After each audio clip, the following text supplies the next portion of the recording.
હક્કી આવાજ ન્યૂઝમાં આપનું સ્વાગત છે। હું છું અઝીઝ ઝુબેલાલા। સમાચારમાં વાત કરીએ તો ડભોઈ તાલુકાના કારિયાવરણ ગામે ઉત્તરાયણ પર્વ પ્રસંગે પટેલો અને આદિવાસીઓ વચ્ચે મારામારીના બનાવ અંગે બંને પક્ષ વિરોધ ફરિયાદ નોંધવામાં આવી હતી, જેમાં પોલીસે આજે 3-4 દિવસ થયા છતાં પટેલોની ધરપકડ અને કાર્યવાહી કરવામાં નહીં આવતા આદિવાસી સંગઠન દ્વારા નાયબ કલેક્ટર ડભોઈ શ્રીને આવેદનપત્ર પાઠવી ન્યાયની માંગ કરવામાં આવી હોવાનું જાણવા મળ્યું હતું। વધુ પોલીસ દ્વારા તપાસ હાથ ધરવામાં આવી છે। રિપોર્ટ રફીક મંસૂરી।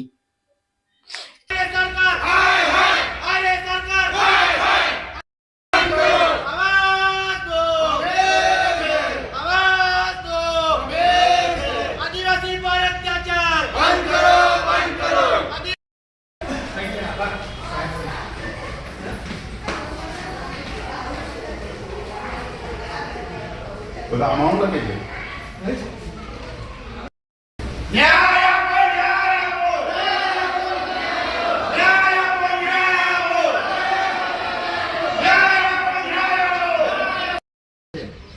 રસ્તા ઉપર આંદોલન પરિણામે સજ્જડ બંધ રાખવાની અમે પ્રયત્ન કરીશું।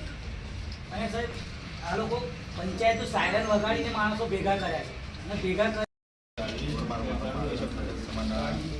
જે વ્યક્તિઓ અજાણ્યા વ્યક્તિઓ દ્વારા એ સાહેબ એમાં દુઃખદ ઘટના એવી છે કે એમાં કહેવાય કે તંત્રના વિરુદ્ધમાં જઈને પોલીસ સ્ટેશનમાંથી ગાડીને કયો ઓથોરિટી પોલીસ સર 2 વાગે અઢી પંચાયત તપાસ કરીને કે પંચાયત ખોલીને સાયલેન્ટ વગાડવાની। આમાં સાહેબ આમાં શું છે કે ડભોઈ પોલીસ સ્ટેશન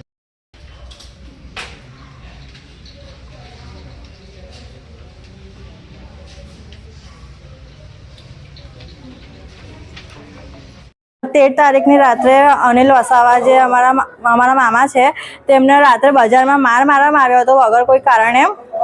અને જે પટેલ સમાજ હતો તે 400-500 જણને ભેગા કરે છે અને એમને મારે છે। અને એક તો એ લોકો ખોટું કર્યા બાદ પણ એમના પર એમની FIR લખાવે છે અને હજુ એ લોકોની ધરપકડ કરવામાં આવી નથી।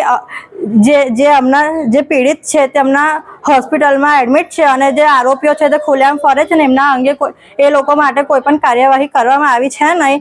જો આ એક દિવસમાં છે ને કાર્યવાહી નહીં થાય તો અમે રસ્તા રોક આંદોલન કરીશું। બસ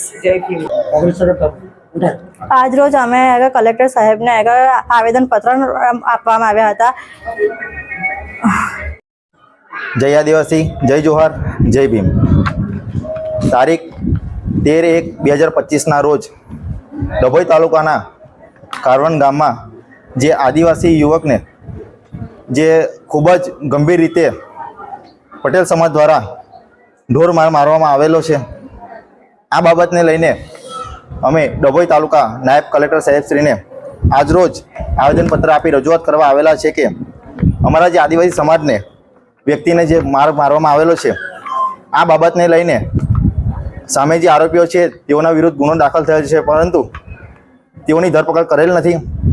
સાથે સાથે તંત્ર ક્યાંક ને ક્યાંક આમાં સંડોયેલું છે એવું અમને લાગેલ છે, જે બાબતને લઈને અમે સાહેબશ્રીને આવેદનપત્ર આપી રજૂઆત કરીએ છીએ કે જો 24 કલાકમાં આવા આરોપીઓની ધરપકડ કરવામાં નહીં આવે તો કારવણ ગામ અમે સજ્જડ બંધ રાખી રસ્તા રોકો આંદોલન કરીને અમારા દીકરાને ન્યાય અપાવીશું।